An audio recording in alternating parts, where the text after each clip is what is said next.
Immersive art আপনার সকল ইন্দ্রিয়কেই আন্দোলিত করে, তাও আবার এমন এক যুগে যখন আমরা ফোন নিয়েই আটকে থাকি। সামাজিক যোগাযোগ মাধ্যমের কথা ভেবেই চমৎকার এই ইনস্টলেশনগুলো তৈরি করা হয়েছে। তো এ প্রসঙ্গে একটি প্রশ্ন তো চলেই আসে, যখন কোনো শিল্পকর্মের ছবি সবার ইনস্টাগ্রামে ঘুরে বেড়ায়, তখন কি সেই শিল্পের কদর কমে যায়?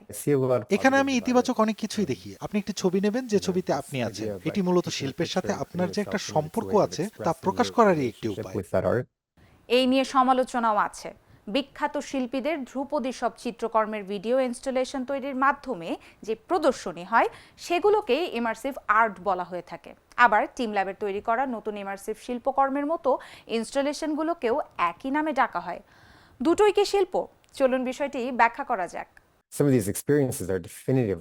এখানে কিছু কিছু অভিজ্ঞতা অবশ্যই শিল্প। এই মাধ্যমটিকে নতুনভাবে এগিয়ে নিয়ে যাওয়ার জন্যই যে একজন শিল্পী এসব তৈরি করেছেন সে বিষয়ে কোনো প্রশ্ন নেই। এখন আপনি যদি বাণিজ্যিক অভিজ্ঞতা নিয়ে কিছু বলেন যেখানে পুরনো শিল্পীদের কাজ ব্যবহার করা হয়, সেসবে বিতর্ক আছে। মানে আমি বোঝাতে চাচ্ছি যে এটা তো আর ফ্রিদা কাহলোর করা শিল্প নয়।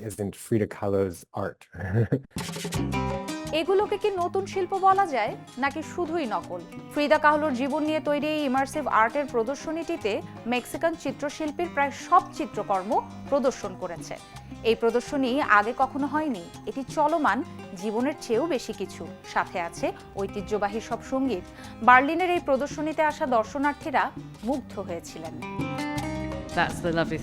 ইমার্সিভ আর্টের অভিজ্ঞতার সুন্দর বিষয় হলো এটি আপনাকে সব দিক থেকে ঘিরে রাখে। আপনি হয়তো গ্যালারিতে তার আঁকা একটি ছবি দেখলেন, কিন্তু ওই একটি ছবি আপনাকে তার অন্যান্য ছবিগুলোর সাথে পরিচয় করিয়ে দেবে। প্রযুক্তি বলুন, শব্দ বলুন, সবই দুর্দান্ত ছিল। ফিল্মের কাজ খুবই ভালো হয়েছে। 5.5 মিটারের এই দেয়ালে উচ্চ ক্ষমতা সম্পন্ন প্রজেক্টরে ফ্রিদা কাহলোর চিত্রকর্ম আরো জীবন্ত। ছোট ছোট বিবরণ সহ ফ্রিদা কাহলোর জীবনের গল্প ফুটে ওঠে। আমি মেক্সিকো থেকে ফ্রিদা বলছি। আমি একটি তেহুয়ানা পোশাক পরে আছি। কাহলোর এই কথাগুলো চিঠিপত্র এবং ডায়েরি থেকে নেওয়া হয়েছে। পারিবারিক প্রেক্ষাপট, স্বামীর সাথে সম্পর্ক, মেক্সিকোর বিপ্লব কিংবা নিজের স্বাস্থ্যগত সমস্যা, শিল্পের মাধ্যমে কাহলো এর সবকিছুই ফুটিয়ে তুলেছেন।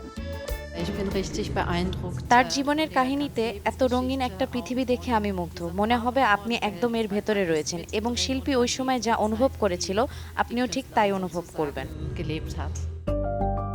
অন্য ইমার্সিভ প্রদর্শনীগুলো দর্শনার্থীদের মাঝে এমন অনুভূতি দেয় যেন তারা শিল্পকর্মের ভেতরেই অবস্থান করছেন। কিউরেটররা রেনেসা যুগের মহারথীদের বিখ্যাত চিত্রকর্ম, ক্লড মোনের আঁকা বাগানের রঙিন সব ছবি, গুস্তাভ ক্লিমটের গোল্ডেন এজের কাজ এবং ভিনসেন্ট ভ্যান গগের আঁকা চিত্রকর্ম ব্যবহার করেছেন। তবে শিল্পকে এই নতুন মোড়কে হাজির করার এই পদ্ধতি নিয়ে সবাই যে খুব খুশি, ব্যাপারটা কিন্তু মোটেও তেমন না। সম্পূর্ণ নকল কোনো কিছুর প্রতি মানুষকে আকৃষ্ট করার জন্য তারা কোনো নামকে লেভেল হিসেবে ব্যবহার করে। এসব ওই চিত্রকর্মের জন্য অবমাননার এবং অপমানের, কারণ এই চিত্রকর্মগুলো আসলেই ইমার্সিভ চিত্রকর্ম হওয়ার কথা ছিল না।